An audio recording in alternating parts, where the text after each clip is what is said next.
இன்றைக்கி நம்ம திரைவிமர்சன நிகழ்ச்சியில் எதை பற்றி பார்க்க போகிறோன்னா, 4 காசு வாங்கிட்டு பொய் சொல்கிறவங்களையும் 3 பேர் உட்காந்து வெட்டி பேச்சு பேசுவாங்களே அந்த நாய்ங்களையும் கிழிக்க போகிறோம். முதல்ல எடுத்துக்கிட்டோன்னா கதை எப்படி ஆரம்பிக்குதுன்னா, விடாமுயற்சின்னு ஒரு படம் 6ஆம் தேதி ரிலீஸ் ஆகுது. ஒரு நாள் நல்லா தான் போகுது. திடீர்னு பார்த்தா குறுக்க இந்த கௌசிக்கு வந்தாங்கிற மாதிரி ஒரே வீடியோவாக அடித்து தள்ளுறாங்க. என்னன்னு பார்த்தா பூரா நெகட்டிவிட்டி, எல்லாமே நெகட்டிவிட்டி. அதுலேயும் ஒரு 3 பேர். விடாமுயற்சிங்கிற ஒரு படம் மாதிரி நான் நிறைய படம் பார்த்துருக்கேன். ஆனால் இந்த படம் எனக்கு எல்லாத்தையும் ஞாபகப்படுத்துனுச்சு. பிரேக் டவுனாக நான் 7 முறை பார்த்துட்டேன். ஷார்ட்லேருந்து எல்லாமே அதே மாதிரி இருக்குது. ஆனால் படம் ஃபுல்லாக ஸ்லோ அப்படின்னு சொல்லி வன்மத்தை கக்கிக்கிட்டு இருந்தாங்க.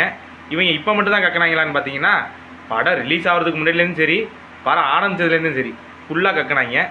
இந்த மாதிரி சிலர் தமிழ் சினிமாவை வாழ விடாமல் செய்கிறார்கள்.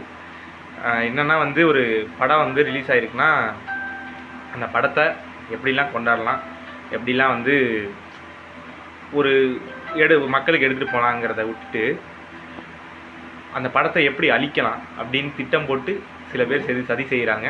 காசு வாங்கிட்டு சதி செய்கிறாங்க. என்னென்னா, இந்த படத்தை நான் போய் 2 தடவை பார்த்தேன்.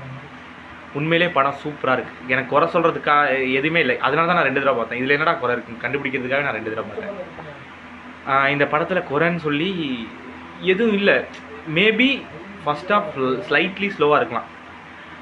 செகண்ட் ஆஃப் சூப்பராக இருக்குது. செம்ம மேக்கிங், கேமரா, டிஓபிலேருந்து எல்லாருமே சூப்பராக பண்ணியிருக்காங்க. இதில் எங்கேருந்து குறை கண்டுபிடிக்கிறாங்கன்னு எனக்கு சத்தியமாக தெரில. இது ஹாலிவுட் தரத்தில் இருக்க படங்கிறது அப்போலேருந்து எனக்கு தெரியும். ட்ரைலர் டீசர் வந்ததுலேருந்து நான் சொல்லிட்டுருக்கேன். அதுக்கு ஏற்ற மாதிரி நான் என் ஃப்ரெண்ட்ஸை சொல்லிட்டுருக்கேன், உங்கள்கிட்ட சொல்ல. அதுக்கேற்ற மாதிரி படமும் அப்படி தான் இருந்துச்சு. என் ஃப்ரெண்ட்ஸ் சர்க்கிள்லையும் கேட்டு பார்த்தேன். ஒரு 20-25 பேர் இந்த படத்தை பார்த்துட்டு இந்த படத்தை எவனையுமே நெகட்டிவ் சொல்ல. ஆனால் சொல்கிறது எல்லாமே ஆன்லைனில் மட்டும்தான். ஃபுல்லாக நெகட்டிவிட்டியை ஸ்ப்ரெட் பண்ணுறாங்க. உடனே நான் ஆமை குஞ்சு, அணில் குஞ்சுன்னு நினச்சிக்காதீங்க. இது இந்த படத்துலேருந்து மட்டும் இல்லை, தலைவா படம், அப்புறம் நேர்கொண்ட பார்வை, இது மாதிரி நிறைய படத்துக்கு நெகட்டிவை ஸ்ப்ரெட் பண்ணி நெகட்டிவிட்டியை ஸ்ப்ரெட் பண்ணி ஒரு படத்தையே ஓட விடாமல் பண்ணிடுறாங்க. படத்தை எடுக்கிறவனுக்கு தான் தெரியாது அதோட வழி என்னன்னு. தயவு செஞ்சு போய் இந்த படத்தை பாருங்கடா. இது நான் இது ஏற்கனவே ஒருத்தர் சொன்னது தான். ஒரு ஆக்டர் ஒரு படத்தை எந்த மாதிரி, இப்போ இவ்வளோ பெரிய ஆக்டர் இந்த படத்தை ஏன் நடிக்கணும்னு சில பேர் கேட்குறாங்கல்ல, அவங்களுக்கெல்லாம் பதில் என்ன தெரியுமா?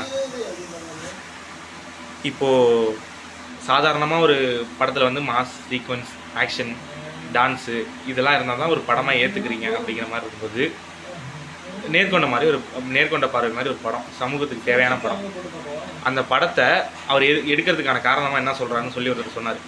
என் பொண்ணு கடைசியில் நீ இந்த தமிழ் சினிமாவுக்கு என்ன கிழிச்சிருக்க அப்படின்னு கேட்கும்போது நான் இந்த படத்தை காமிப்பேன் அப்படின்னு சொல்லி சொன்னேன். ஒருத்தன் சூஸ் பண்ணுற கதையில் தான் இருக்குது ஒரு படம் இந்தளவுக்கு போகணும், இந்தளவுக்கு சக்ஸஸ் ஆகணுங்கிறது.